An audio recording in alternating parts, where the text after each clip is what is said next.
আজকে আমি দারুণ স্বাদের মুখরোচক ভর্তার রেসিপি করে দেখাবো। তার জন্য এখানে আমি নিয়ে নিয়েছি বরবটি ভর্তা করে দেখাবো। যারা ভর্তা কিংবা বাটা খেতে পছন্দ করেন তাদের তো খুবই ভালো লাগবে। এটা বানানো যেমন সোজা, আর গরম ভাতের সঙ্গে কিন্তু এরকম যদি বরবটি ভর্তা থাকে কিংবা বরবটি বাটা থাকে তাহলে কিন্তু আর কিছু লাগবে না, এটা দিয়েই কিন্তু এক থালা ভাত খাওয়া হয়ে যাবে। তার জন্য এখানে আমি 200 গ্রাম বরবটি নিয়ে নিয়েছি, আর বরবটিগুলোকে এইভাবে ছোট ছোট করে কেটে আর ধুয়ে নিয়েছি। এবার প্রথমে বরবটিগুলোকে সিদ্ধ করে নেব। একটা কড়াই নিয়ে নিয়েছি, কড়াইয়ের মধ্যে বরবটিগুলো দিয়ে দেবো।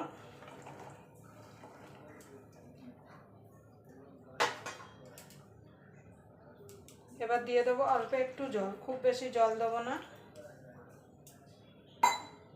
এবার গ্যাসটা ধরিয়ে এটাকে আমি ঢাকা দিয়ে সিদ্ধ করে নেব।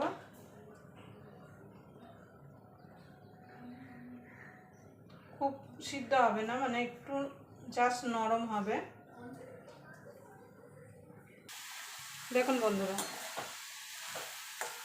কালারটাও চেঞ্জ হয়ে গেছে আর জলটাও দেখুন শুকিয়ে গেছে। এবার আমি নামিয়ে নেব। এটা ঠান্ডা হলে আমি বেটে নেব। এবার এই কড়াইতেই আমি ভর্তাটা বানাবো, তার জন্য কড়াইটা পরিষ্কার করে নিয়ে আসবো। দেখুন বন্ধু, কড়াইটা গরম হয়ে গেছে, দিয়ে দেবো সরষের তেল।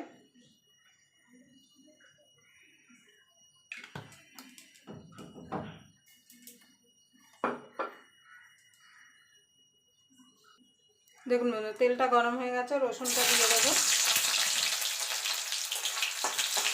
রসুনটা দিয়ে ভাজা ভাজা করে নেব।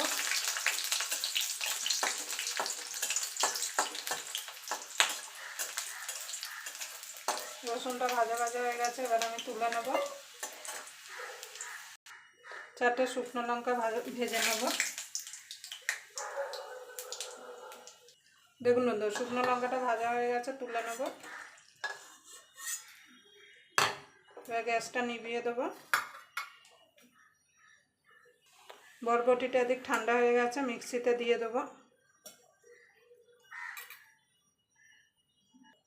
দিয়ে দেবো 2টো কাঁচা লঙ্কা। রসুনগুলো ভেজে রেখেছিলাম সেগুলো দিয়ে দেবো।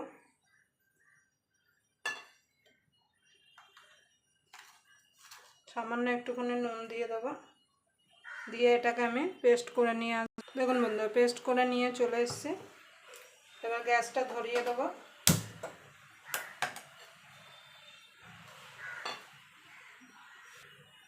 দেখুন বন্ধুরা, পেঁয়াজটা দিয়ে দেবো। আপনাদের যদি ভিডিওটা দেখার পর যদি ভালো লেগে থাকে তাহলে অবশ্যই একটা লাইক করে দেবেন, আর আমার চ্যানেলে নতুন বন্ধু হয়ে থাকলে অবশ্যই চ্যানেলটা সাবস্ক্রাইব করে আমার পাশেই থাকবেন, আর পাশের বেল আইকনটা অবশ্যই বাজিয়ে দেবেন, আমি যখন কোনো নিত্য নতুন রেসিপি আপলোড করবো সবার আগে পাওয়ার জন্য। যারা ভর্তা কিংবা বাটা খেতে পছন্দ করেন তাদের তো খুবই ভালো লাগবে, আমার তো খুবই ভালো লাগে বাটা কিংবা যে কোনো বাটা কিংবা ভর্তা খেতে। আমার মতো কার কার ভালো লাগে অবশ্যই কমেন্ট বক্সে জানাতে ভুলবেন না। এবার পেঁয়াজটাকে একটু লাল লাল করে ভেজে নেব। দেখুন বন্ধু, পেঁয়াজটা ভাজা ভাজা হয়ে গেছে, দিয়ে দেবো কাঁচা লঙ্কা কোচানো। আমি এখানে লাল লঙ্কা দিয়েছি যাতে দেখতে ভালো লাগে। এরকম ভর্তা থাকলে কিন্তু আর গরম ভাতের সঙ্গে কোনো কিছুই লাগবে না। পেঁয়াজটা ভাজা হয়ে গেছে, দিয়ে দেবো বরবটি, যেটা আমি মিক্সিতে পেস্ট করে রেখেছিলাম। এটা কিন্তু জল ছাড়া পেস্ট করতে হবে।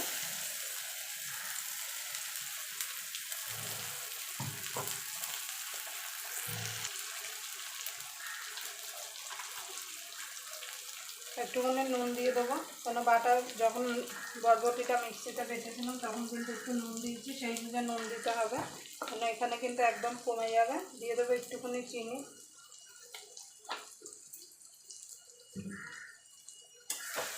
এবার এটাকে যতক্ষণ জল না শুকিয়ে আসছে ততক্ষণ এটাকে রান্না করে নিতে হবে। যখন দেখবেন কড়াই থেকে ছেড়ে ছেড়ে আসছে তখন জানবেন বরবটির ভর্তাটা হয়ে গেছে। দেখুন বন্ধুরা, বরবটি ভর্তাটা হয়ে গেছে। এবার দিয়ে দেবো আর একটু কাঁচা সর্ষের তেল।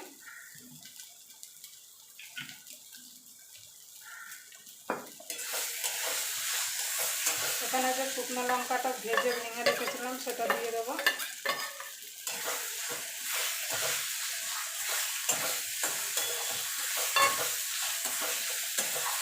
এবার মিনিট খানিক আরেকটু নাড়াচাড়া করে নেবো। দেখুন কড়ার থেকে ছেড়ে আসছে, তার মানে হয়ে এসছে। দেখুন বন্ধুরা ভর্তাটা হয়ে গেছে, কড়াই থেকে ছেড়ে দিয়েছে। এবার নামিয়ে দেবো। আবার আপনাদের সঙ্গে কোনো নতুন রেসিপি নিয়ে দেখা হবে। ততক্ষণ পর্যন্ত আপনারা ভালো থাকবেন, সুস্থ থাকবেন।